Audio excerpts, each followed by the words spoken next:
Hello दोस्तों, आपका स्वागत है आपके और हमारे प्यारे इस चैनल साइंटिया स्टेडियम में। तो इस वीडियो में हम पढ़ने वाले हैं क्लास 10th मैथ्स का चैप्टर नंबर 1, जिसका नाम है रियल नंबर्स। तो बच्चों, रियल नंबर्स होते क्या हैं? तो जितने भी नंबर्स के बारे में आज तक आपने पढ़ा होगा, -1, -2, 1, 2, 3.5, 0.6, 1/2, 1/3, -3/2, all are real numbers except root के अंदर अगर कोई भी नंबर माइनस में हो तो उनको छोड़कर बाकी सभी नंबर रियल नंबर्स कहलाते हैं। फॉर एग्जांपल, अगर आपके पास लिखा हुआ है √-3, तो क्योंकि रूट के अंदर ये नंबर माइनस में आ गया तो अब इसे हम बोलेंगे इमेजिनरी नंबर या फिर कॉम्प्लेक्स नंबर, जो आपका टॉपिक नहीं है। आपको क्लास 10 तक रियल नंबर्स के बारे में ही पढ़ना है। तो रियल नंबर्स के ऊपर ये चैप्टर बेस्ड है। कुछ थ्योरीज पढ़नी है हमें इस चैप्टर में। तो इसमें सबसे पहली थ्योरी जो हमारे सामने निकल कर आती है वो है यूक्लिड डिवीजन लेमा। तो यूक्लिड डिवीजन लेमा यूक्लिड नाम के एक साइंटिस्ट ने दी थी, जिसका जिक्र आपने क्लास 9th में भी पढ़ा होगा, यूक्लिड पोस्टुलेट एंड एक्सोइम वाले चैप्टर में। तो अब यूक्लिड डिवीजन लेमा कहती क्या है? तो यूक्लिड डिवीजन लेमा कहती है कि फॉर एनी 2 पॉजिटिव इंटीजर्स, अब बता दो इंटीजर्स क्या होते हैं, 0, 1, 2, 3 ... और 0 से माइनस में -1, -2, -3, यानी नंबर लाइंस पे आप जितने नंबर को देखते हो, यानी प्रॉपर नंबर की यहाँ मैं बात कर रहा हूँ, जैसे 1, 2, 3, 0 इन्फिनिटी तक जाएगा, और वैसे ही -1, -2, -3 पॉइंट वाले नंबर की या फ्रैक्शन वालों की मैं बात यहाँ नहीं कर रहा हूँ। तो for any 2 positive integers a and b, तो हमने मान लिया किन्हीं भी 2 पॉजिटिव इंटीजर, हमने उन्हें कह दिया a और b। तो a और b कोई भी 2 पॉजिटिव इंटीजर हो सकते हैं। पॉजिटिव अगर मैंने वर्ड यूज करा है तो उसका मतलब है कि आप 0 से राइट हैंड साइड वाले नंबर्स को लेंगे। नंबर लाइन पे देखिए क्या होता है, 0 से राइट में पॉजिटिव नंबर्स होते हैं और 0 से लेफ्ट में नेगेटिव। तो हमें 0 से राइट में पॉजिटिव इंटीजर्स को लेना है, तो हमने उन इंटीजर्स को बोल दिया a एंड b। तो उन्होंने कहा for any 2 positive integers a and b there exist 2 unique integers, यानी किसी भी 2 पॉजिटिव इंटीजर्स के लिए 2 यूनिक तरीके के इंटीजर्स एग्जिस्ट करते हैं, जिन्हें हम बोलते हैं r एंड q। तो अब आप बचपन से पढ़ते आ रहे हैं r हम किस लिए इस्तेमाल करते हैं, तो q किस लिए। तो r का इस्तेमाल होता है बच्चों रिमाइंडर बताने के लिए, वहीं पे q का इस्तेमाल होता है क्वोशेंट बताने के लिए। जो बच्चे भूल चुके हैं क्वोशेंट क्या होता है, तो हमने याद दिला दूं, जब मैं किसी नंबर a को, a मैंने कोई नंबर माना है, उसे b से डिवाइड करता हूं, तो जो ये ऊपर आता है ये होता है क्वोशेंट, और नीचे जो बच जाता है वो होता है रिमाइंडर। तो यूक्लिड डिवीजन लेमा कहती है for any 2 positive integer a and b there exist 2 unique integers r and q। ये आपने ऑब्जर्व भी करा होगा, अगर मेरे पास जैसे मान लीजिए 2 इंटीजर हैं, पहला 4 दूसरा 2, पॉजिटिव लेने थे इसलिए मैंने 4 और 2 लिया। तो 4 और 2 के लिए 2 इंटीजर्स एग्जिस्ट करेंगे r और q। अब r और q कैसे निकालेंगे आप? 4 को 2 से डिवाइड कर दीजिए, तो 2 2 पे जाएगा तो क्वोशेंट 2 आ जाएगा। देखिए 4 को 2 से डिवाइड कर दीजिए, 2 यूनिक इंटीजर लिए ना हमने, तो 2 2 4, रिमाइंडर कितना बचा? 0। तो r की वैल्यू 0, q की 2, कर रहे हैं ना एग्जिस्ट। तो वैसे ही यूक्लिड ने कहा कि for any 2 positive integers a and b there exist 2 unique integers r and q such that, अब शर्त क्या है r एंड q एग्जिस्ट होने की? Such that a is equals to bq plus r, यानी a बराबर होगा bq प्लस r के। अब देखिए यहाँ पे वेरीफाई हो रहा है ना, यहाँ पे क्वेश्चन 2 आया, रिमाइंडर 2, तो 2 दूनी bq, 2 दूनी 4 प्लस रिमाइंडर 0, a के बराबर आ गया ना। और यहाँ पर जो हमारा रिमाइंडर होगा वो हमेशा b से छोटा होगा, यानी जिस नंबर से आप डिवाइड कर रहे हो, जो डिवीजर है आपका, वो उससे कभी रिमाइंडर बड़ा नहीं बच सकता। अब वजह देखिए, अगर यहाँ पे 2 से कोई बड़ा नंबर बचा होता, मान लीजिए रिमाइंडर मेरा 3 है, तो अभी मैं 2 से डिवाइड तो कर ही सकता हूँ, उसे 2 1 2 चला जाएगा। लेकिन जब b से छोटा होगा तो मैं डिवाइड नहीं कर सकता। जैसे यहाँ 1 बचा, 1 2 से छोटा है, तो अब मैं आगे डिवाइड नहीं कर सकता। तो पहली शर्त पता चली, रिमाइंडर b से छोटा होना चाहिए। b कौन है? हमारा डिवीजर। ए कौन है? डिविडेंड। डिविडेंड कौन होता है? जो डिवाइड हो रहा है। बी कौन है? डिविजर, जो डिवाइड करेगा। क्यू जो डिवाइड होके आया। रिमाइंडर जो बच गया। तो रिमाइंडर हमारा बी से छोटा होगा और जीरो या जीरो से बड़ा। ये देखिए ये साइन है greater than and equal to, यानी रिमाइंडर हमेशा जीरो या जीरो से बड़ा होगा। कभी माइनस में रिमाइंडर आप नहीं रख सकते। तो आपने देखा होगा कि कुछ केस में जब माइनस में आता था हमारा रिमाइंडर तो हम क्या करते थे? डिवीजर में से वो नंबर ऐड कर देते थे कि अगर मेरा कहीं -1 आया, डिवीजर 2 है तो 2 - 1, तो मैं 1 रिमाइंडर मानता था। तो यूक्लिड डिवीजन लेमा मैंने आपके सामने रख दी। ये कहती है for any two positive integer a and b there exist two unique integers r and q such that a is equals to b q plus r where r is greater than equal to 0 and less than b। तो बच्चों इसका इस्तेमाल कहाँ पे होता है? तो इसका इस्तेमाल हम करते हैं HCF निकालने में और कुछ क्वेश्चंस प्रूफ करने में। तब देखते हैं HCF निकालने में इसका इस्तेमाल कैसे होता है। तो देखिए मुझे 2 नंबर दिए, पहला 1200 और दूसरा नंबर मुझे दिया 435। अब मुझसे पूछा बताओ इसका HCF क्या होगा। तो मैं यूक्लिड डिवीजन लेमा लगाऊंगा तो उसके लिए आपको A और B लेट करना पड़ेगा। तो देखिए जो नंबर बड़ा है उसे A मान लीजिए और जो छोटा है उसे B मान लीजिए। तो यहाँ 1200 435 से बड़ा है तो मैंने 1200 को क्या मान लिया? A और 435 को क्या मान लिया? B। तब यूक्लिड डिवीजन लेमा यहाँ लगाते हैं। तो Euclid division lemma by Euclid lemma भी बोल सकते हैं आप इसे। यूक्लिड डिवीजन लेमा क्या होता है? A बराबर, तो A क्या है? 1200 बराबर B 435। अब Q की वैल्यू देखो यहाँ क्या होगी? जब 435 से आप इसे डिवाइड करेंगे, साइड में हम करते हैं डिवाइड, 1200 और 435 तो 2 पे जाएगा शायद ये। 2 5 = 10, 1 2 3 6 7, 2 4 = 8। तो करते हैं 0 3 4, 430 आ गया। तो यहाँ पे देखिए क्वेश्चन क्या आया? 2, तो मल्टीप्लाई में 2 लिखिए प्लस रिमाइंडर क्या बचा? 430। और यहाँ देखिए वो शर्त भी वैलिड है हमारी, ये वाली। यहाँ पे 430 जो रिमाइंडर है ये B से छोटा है, 435 से छोटा। अब फिर क्या करते हैं हम? नेक्स्ट स्टेप में जो डिवीजर है उसे लेट करेंगे A। तो यहाँ 435 डिवीजर था तो उसे लेट करेंगे A और जो रिमाइंडर है इसे लेट करेंगे B। तब 430 को लेट कर लिया हमने रिमाइंडर की जगह, क्वोशिएंट बन गया 430। अब हमारा क्वोशिएंट बन गया, पहले रिमाइंडर था अब क्वोशिएंट। तो अब अगर ऐसे डिवाइड करेंगे तो क्या आएगा? क्वोशिएंट 1 आएगा, 430 कम 5 बचेगा, रिमाइंडर 5 ये रहा। फिर अगले स्टेप में हमें क्या करना है? जो डिवीजर अब इस वाले केस में ये डिवीजर है तो अब इसे आगे लिख देंगे, A बना देंगे। तो जो रिमाइंडर है वो यहाँ B बन जाएगा। तो 5 को हमने B बना दिया। अब करते हैं तो अब इस केस में देखिए क्वेश्चन क्या आएगा? 5 8 = 40 और 6 = 30, तो 86 प्लस रिमाइंडर 0। तो हमें ये स्टेप तब तक फॉलो करना है जब तक हमारा रिमाइंडर 0 ना आए। जब हमारा रिमाइंडर 0 आ जाए तो आप चेक करो उस वाले केस में B क्या है। उस केस में जो भी B होगा वही हमारा उन दोनों नंबर का HCF होगा। तो यहाँ 5 आया है, यानी 5 है 1200 और 435 का HCF। HCF का मतलब जिन्हें नहीं पता मैं बता दूं, होता है हाईएस्ट कॉमन फैक्टर। यानी HCF वो नंबर वो सबसे बड़ा नंबर होता है जो इन दोनों को डिवाइड कर सकता है।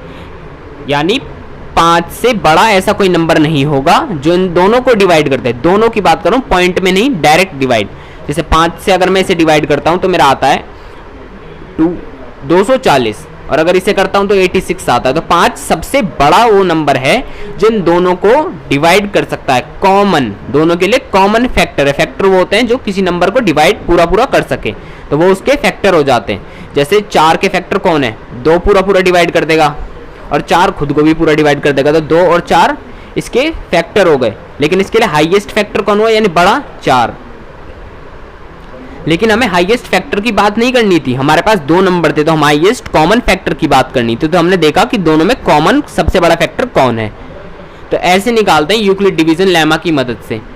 अब बात करते हैं आगे कुछ क्वेश्चंस और की हमें बात करनी है जो इसी पे बेस्ड आते हैं। तो लेट्स स्टार्ट। तो अब हम अपनी एक्सरसाइज 1.1 स्टार्ट कर देते हैं। फटाफट से क्वेश्चन नंबर 1 पे आ जाते हैं। पूरी एक्सरसाइज यूक्लिड डिवीजन लेमा पे बेस्ड है तो डरने की जरूरत नहीं। Question number 1। तो क्वेश्चन नंबर 1 में वो हमें कहता है यूक्लिड डिवीजन एल्गोरिदम। अब आधे लोग यही देख के भाग गए होंगे भाई डिवीजन एल्गोरिदम तो पढ़ी भी नहीं। तो मेरे भाई यूक्लिड डिवीजन लेमा को ही यूक्लिड डिवीजन एल्गोरिदम भी कहा जाता है। तो यूक्लिड डिवीजन लेमा की मदद से आपको जो जो नंबर दे रखे हैं उनका एचसीएफ निकालना है। तो फटाफट से आते हैं पहले पार्ट पे, 135 एंड 225 का एचसीएफ। तो पहला स्टेप था दोनों में से जो बड़ा है उसे ए मानो। तो यहाँ पे 225 135 से बड़ा है तो ये हो गया हमारा ए। तो by Euclid lemma, Euclid lemma कहता है ए बराबर बी क्यू प्लस आर होगा, जहां पे r greater than equal to 0 होगा, लेस देन बी होगा। तो यहाँ ए क्या है 225 बराबर बी 135। तो क्वोशंट क्या एग्जिस्ट करेगा इसके लिए, डिवाइड करते हैं तो 1 जा पे जाएगा 1 और रिमाइंडर क्या बचेगा 90। तब तक डिवाइड करेंगे जब तक रिमाइंडर 0 ना आए। तो सेकंड स्टेप क्या था, जो डिवीजर लिया था पहले अब वो हो जाएगा डिविडेंड। ए आ जाएगा हमारा 135, बी आपको रिमाइंडर को मानना है तो 90, फिर 1 जा पे जाएगा, रिमाइंडर बचेगा 45। अब 90 था इस केस में डिवीजर तो अगले में डिविडेंड बन जाएगा, 45 इस केस में रिमाइंडर था तो अगले में डिवीजर बन जाएगा। तो 45 दूनी प्लस 0 तो 0 रिमाइंडर आ गया। तो फिर हमने कहा था कि जब 0 रिमाइंडर आ जाए तो उस केस में चेक करिए बी की वैल्यू क्या है। तो यहाँ पे बी क्या है 45। तो 45 ही एचसीएफ हो गया किनका 135 का और 225 का। अब आगे बात करते हैं क्वेश्चन नंबर 2 की, नहीं क्वेश्चन नंबर फर्स्ट की सेकंड पार्ट की, सॉरी। तो अब आता है क्वेश्चन नंबर फर्स्ट का सेकंड पार्ट। तो चलिए सेकंड पार्ट आप होमवर्क में करिएगा, मैं थर्ड करता हूँ, थोड़ा कैलकुलेशन ज़्यादा है उसमें तो आप लोग उसे ट्राई कर लेना। फर्स्ट स्टेप यहाँ पे भी यही है, जो बड़ा है 867 बड़ा है 255 से, तो हम क्या मानेंगे 867 को ए मान लेंगे। तो यूक्लिड लेमा के हिसाब से, यूक्लिड लेमा के हिसाब से 867 बराबर होना चाहिए 255। अब क्वोशंट क्या एग्जिस्ट करेगा चेक करते हैं। देखिए अगर मैं 4 पे करूँगा तो मुझे पता नहीं क्यों लग रहा है कि इससे ज़्यादा जाएगा, तो मैं 3 पे ट्राई करता हूँ। 3 5 जा 15 होगा, 1 3 5 6 1 3 2 जा 8 7, ठीक है। तो 5 जा 15 1 6 आएगा 765। जब माइनस करेंगे तो 102 आपका रिमाइंडर बचेगा। अब देखते हैं आगे क्या कर सकते हैं। तो वही स्टेप, अब इस केस में जो b है वो अगले केस में a बनेगा 255 और इस केस में जो r है वो अगले केस में b बनेगा। तो 102 मल्टीप्लाइड बाय 2 204 आता है, रिमाइंडर बचेगा आपका 51। अगले केस में देखिए यहाँ पे b कौन है 102, तो अगले में क्या बनेगा वो a 102 बराबर यहाँ पे r कौन है 51 और 51 अगले केस में क्या बनेगा b इंटू 2 जा, रिमाइंडर बचा 0। हमने कहा जहाँ रिमाइंडर 0 बचे वहाँ चेक करो b की वैल्यू क्या है। यहाँ b की वैल्यू 51 है तो यही हो गया हमारा एचसीएफ उन दोनों नंबर का। बहुत आसान ट्रिक है, एक तरीका मैं बताता हूँ जिसे आप ट्राई करना कि हम कर कैसे रहे हैं। बड़े नंबर को अंदर लिखो, छोटे से डिवाइड करो। तो 3 जा पे जा रहा था 3 5 जा 15 765 आता, माइनस करा रिमाइंडर जो भी आया उसे नीचे लिखो तो आया था 102। अब 102 डिवाइड करेगा 255 को उठा के यहाँ रख दो, 255 दूनी 204 255 आना था, सॉरी 255 204 51 बचा। अब 51 यहाँ रह गया तो अब 102 को यहाँ लिया उठा के, वो डिवाइड करते दूनी 102 आ गया ना 0, तो 51 ही क्या हो गया हमारा एचसीएफ। तो ऐसे ही करके आपको क्वेश्चन नंबर फर्स्ट का सेकंड पार्ट अटेम्प्ट करना है। अब आ जाते हैं इस चैप्टर के सबसे इम्पोर्टेंट क्वेश्चंस पे जो सबसे ज़्यादा पूछे जाते हैं और बच्चे सबसे ज़्यादा इनसे डरते हैं। तो वो कह रहा है show that for any positive odd integer, किसी भी पॉजिटिव ऑड इंटीजर यानी 1 3 5 7 एक्सेट्रा, इनके लिए प्रूफ करिए कि हमेशा कौन सी फॉर्म में होंगे 6q + 1 6q + 3 6q + 5, यानी इन्हीं फॉर्म में वो एग्जिस्ट करते हैं। तो मैंने कहा अगर ऐसा क्वेश्चन आता है तो आपको पहले तो ये मानना है कि लेट कर लो आप a and b are 2 positive integer. हमने किन्हीं 2 a और b लिए और कह दिया ये पॉजिटिव इंटीजर है हमारे पास 2। अब बात आती है बी की वैल्यू क्या रखें। तो मैं कहता हूँ इस क्वेश्चन में ये चेक करा करो कि जो बी है यानी जो क्यू के साथ वाला है, क्यू तो यहाँ क्वेश्चन का ही रोल प्ले कर रहा है ना, तो क्यू के साथ वाला देखो, अगर वो किसी नंबर का स्क्वायर है तो चेक करो किसका स्क्वायर है, जिसका स्क्वायर हो उसी को बी मान लो। जैसे अगर कहीं लिखा हो 9 तो 9 3 का स्क्वायर है तो बी की वैल्यू रखेंगे 3। लेकिन अगर आगे कोई ऐसा नंबर है जो किसी का स्क्वायर नहीं है तो बी की वैल्यू एज इट इज वही आ जाएगी। जैसे यहाँ 6 है तो आप मान लो लेट बी बराबर 6। तो यूक्लिड डिवीजन लेमा हमने पढ़ा है, वो कहता है ए और बी अगर दो पॉजिटिव इंटीजर हैं तो उनके लिए आर और क्यू एग्जिस्ट करेंगे सच दैट, तो ए बराबर आ जाएगा बी क्यू प्लस आर। तो इस क्वेश्चंस को करने के लिए आपको एक शर्त याद रहनी जरूरी है कि आपका रिमाइंडर हमेशा 0 से बड़ा या बराबर और बी से छोटा आएगा। तो हमने लिख देते हैं ब्रैकेट में बाय यूक्लिड लेमा, यानी यूक्लिड लेमा की मदद से हमने ये सॉल्व करा है। ठीक है, वैल्यूज जो जो पता है पुट करो। ए बराबर बी की जगह रखेंगे 6 क्यू प्लस आर अभी नहीं पता, 0 ग्रेटर देन आर, बी की वैल्यू यहाँ पुट कर दें 6। दिख रहा है आपको यहाँ तक? ठीक है। तो अब देखिए अब रिमाइंडर की वैल्यूज आपको निकालनी कैसे हैं कि यहाँ पे चेक करिए। रिमाइंडर 0 आ सकता है, हाँ 1 आ सकता है, 0 से बड़ा भी आ सकता है क्योंकि 0 आ सकता है, 1 आ सकता है, 2 आ सकता है, 3 आ सकता है, 4 आ सकता है, 5 आ सकता है, 6 आ सकता है, नहीं आ सकता क्योंकि हमने यहाँ देख लिया कि रिमाइंडर 6 से छोटा ही आएगा। यानी रिमाइंडर की जो पॉसिबल वैल्यू हुई यहाँ लिखेंगे हम therefore possible values of r, यानी रिमाइंडर के लिए पॉसिबल वैल्यू क्या है? 0 है, 1 है, 2 है, 3 है, 4 है और 5 है। तो ये सारी पॉसिबल वैल्यूज को हम पुट करेंगे और चेक करेंगे कि क्या क्या फॉर्म्स बनती हैं ए की।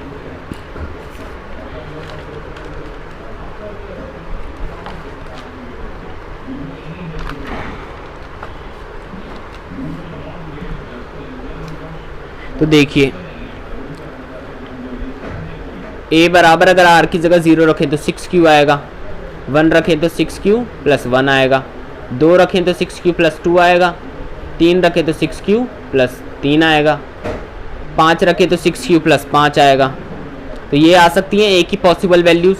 अब देखिए अगर a 6q प्लस 2 और 6q प्लस 4, एक रह गया मैंने नहीं लिखा सॉरी, 6q प्लस 4, अगर 6q प्लस 2 और 6q प्लस 4 है तो चेक करिए अगर मैं इसको 2 से डिवाइड करता हूं तो हो जाएगा डिवाइड, 3q आएगा।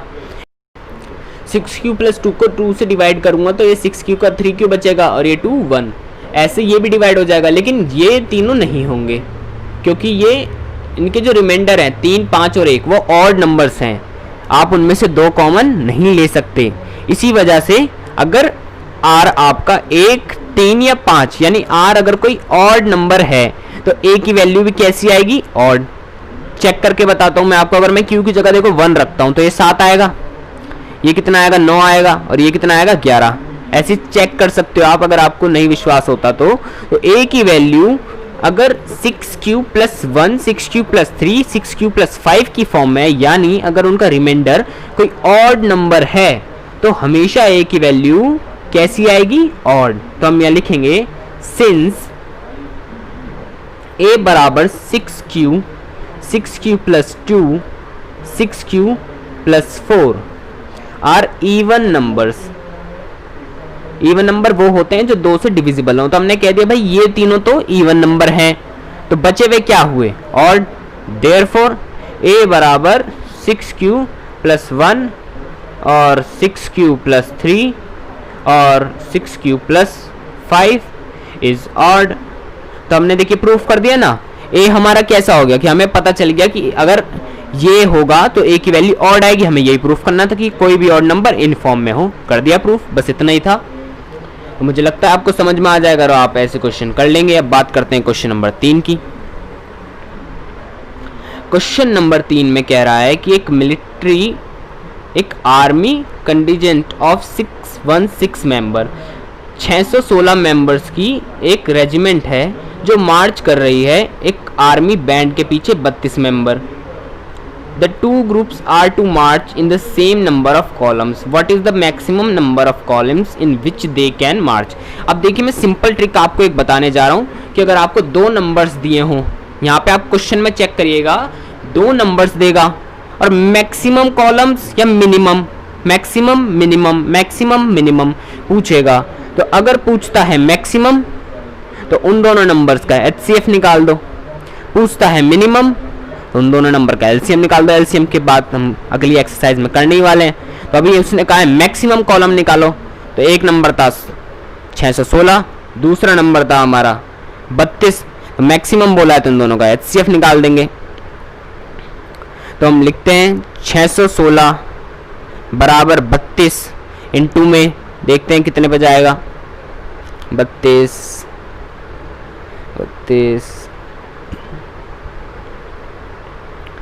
18 नहीं, साइड में एक बार मैं चेक कर लेता हूँ करके, ऐसे पता नहीं लग पा रहा मुझे। 18 29 19 पे शायद चला जाएगा, 18 1, तो 32 को जब आप 19 से मल्टीप्लाई करेंगे तो रिमाइंडर बचेगा 8। तो अब हमने कहा अगले स्टेप में इसे हम अपना डिविडेंड बना लेंगे, 8 को अपना डिविज़र बना लेंगे। तो 8 चौक 32 प्लस 0, तो 8 हो गया हमारा HCF। तो जो उन्हें कॉलम्स चाहिए थे कि आप कितने कॉलम्स रखो मार्च के लिए मैक्सिमम नंबर, वो हो गए 8। तो अब बात करते हैं क्वेश्चन नंबर 4 की। तो इसमें बोला है कि किसी भी पॉजिटिव इंटीजर के स्क्वायर को जब हम करते हैं तो हमेशा 3m या 3m+1 की फॉर्म में ही आए। तो इसके लिए हम वही करेंगे, हम लेट कर लेंगे, let A and B are two positive integers. अब B की वैल्यू माननी है, तो देखिए किसी भी केस में बस आपको चेक करना है जो भी अल्फ़ाबेट उसने दिया हो फॉर्म में, जैसे यहाँ M दिया है तो उसके साथ वाला नंबर क्या है, यहाँ 3 है तो B की वैल्यू 3 मानूंगा। अगर कोई नंबर का स्क्वायर लिखा हो, जैसे यहाँ 9 लिखा होता तो मैं 3 मानता, क्योंकि ये 9 3 का स्क्वायर है। तो यहाँ B की वैल्यू हमने लेट कर ली, लेट B बराबर 3। तो यूक्लिड लेमा लगाते हैं यहाँ पे, तो बाय यूक्लिड लेमा A बराबर होगा 3Q प्लस R, जहाँ पे जो R है वो 3 से छोटा होगा क्योंकि B की वैल्यू 3 है हमारी। तो पॉसिबल वैल्यूज ऑफ R क्या हो गई, तो पॉसिबल वैल्यूज ऑफ R तो 0 1 2। तो A बराबर हो गया 3Q प्लस 1 3Q प्लस 2। तो अब देखिए हमें बात ये नहीं प्रूफ करनी, हमें स्क्वायर प्रूफ करना है। तो दोनों तरफ स्क्वायरिंग कर देते हैं, स्क्वायरिंग बोथ साइड। तो यहाँ हो गया A स्क्वायर, यहाँ हो गया 9Q स्क्वायर, यहाँ पे A प्लस B का स्क्वायर होगा तो आएगा 9Q square plus 6Q plus 1। और इसको अभी करने की ज़रूरत नहीं, वो आपको आगे पता चल जाएगा। तो अब यहाँ पे हमें लेना होता है कॉमन, जो भी m के साथ वैल्यू दी हुई है वही कॉमन लेनी है। तो यहाँ से 3 कॉमन लेना है मुझे, तो इसमें 3 कॉमन लिया तो अंदर बचा 3Q स्क्वायर, यहाँ पे 9Q स्क्वायर प्लस 6Q। देखिए ऐसे वाले केसेस में ना आप कांस्टेंट नंबर को अलग ही रखें और बाकी में से m की जो भी वैल्यू है कॉमन लें। तो मैं इन दोनों में से 3 कॉमन लूँगा तो अंदर बचेगा 3Q स्क्वायर प्लस 2Q और 1 बाहर एज इट इज़। तो यहाँ पे हमें लेट कर लेना है कि जो 3Q स्क्वायर था वो m है, और इस केस में लेट कर लेना है कि 3Q स्क्वायर प्लस 2QM है, क्योंकि दोनों केस अलग हैं, दोनों जगह हमने रिमाइंडर अलग लिखा था। तो आप अलग अलग करके इन्हें लिख लीजिएगा बाद में कि A स्क्वायर बराबर 3 अंडर ब्रैकेट 3Q स्क्वायर और कॉमा लगा के A स्क्वायर बराबर वो। तो आप लेट कर लीजिएगा m की वैल्यू दोनों केसेस में। तो आपका आ गया A स्क्वायर बराबर 3m और 3m प्लस 1। तो हमने A को पहली पॉजिटिव इंटीजर माना था और इसका स्क्वायर 3m और 3m प्लस 1 की फॉर्म में आ गया। तो अब लास्ट क्वेश्चन जो इस एक्सरसाइज में बचा है उसमें आपको प्रूफ करना है किसी भी पॉजिटिव इंटीजर का स्क्वायर नहीं क्यूब, किसी भी पॉजिटिव इंटीजर का cube 9m plus 1 9m plus 8 की फॉर्म में आएगा। तो आपको सिंपली यहाँ पे A और B को पॉजिटिव इंटीजर मानना है। B की वैल्यू कैसे लें, तो मैंने कहा m के साथ जो भी लगाए उसको या तो मान लो या फिर वो अगर किसी का स्क्वायर है तो वो मानो। तो यहाँ पे 9 लिखा है, 9 किसका स्क्वायर है 3 का, तो B की वैल्यू हो गई 3।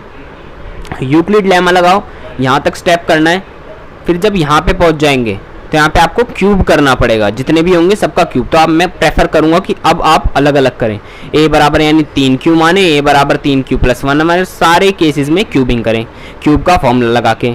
फिर कॉमन क्या लेंगे, तो जिस केस में कांस्टेंट नंबर भी आ रहा है जैसे ऐसे, तो उसमें तो आप कांस्टेंट को अलग छोड़ के बाकियों में से वो कॉमन लो जो m के साथ लगा हुआ है। तो m के साथ लगा है 9, तो जब पहले केस में 3 क्यू का क्यूब करोगे तो आएगा 27 क्यू क्यूब, तो उसमें से 9 कॉमन ले लेना, निकल जाएगा। दूसरे का करोगे तो यहाँ कांस्टेंट नंबर देखो 1 का क्यूब 1 ही होता है, तो कांस्टेंट तो 1 ही आएगा, और इसमें 2 का क्यूब 8 होता है, तो कांस्टेंट 8। तो ऐसे करके आप प्रूफ कर सकते हो बड़े ही आसानी से। तो आपकी पहली एक्सरसाइज हो गई, अगली एक्सरसाइज करेंगे हम अगली वीडियो में। Thanks for watching the video.